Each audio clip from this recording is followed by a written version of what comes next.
ఈరోజు నీ కుటుంబం శపించబడడానికి కారణం నువ్వు కాదు. కుటుంబం శోధనలోకి వెళ్ళడానికి కారణం నువ్వు కాదు. దేవుడు దీవించినప్పుడు దీవెనలన్నీ ఇష్టం వచ్చినట్లుగా వాడేసావు. ఈరోజు నడి రోడ్డు మీదకి వచ్చాం. మరి ఇప్పుడు నేను ఎలా పైకి రావాలంటే మనుషుల వైపు చూస్తే పైకి రామో.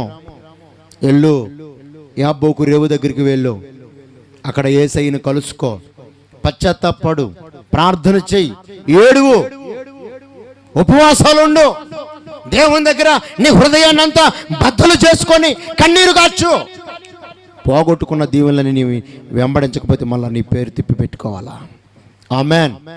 పోగొట్టుకున్నవన్నీ మళ్ళా నీ దగ్గరకు దేవుడు తీసుకొస్తాడు. తన ప్రియులు నిద్రించుచూ ఉండగా ఆయన వారికి ఇస్తున్నాడు. నీ మాట వినకపోతే నిర్లక్ష్య ధోరణి వద్దు. నీ పద్ధతిని బట్టి నీ ఇల్లు నీ మాట వింటది.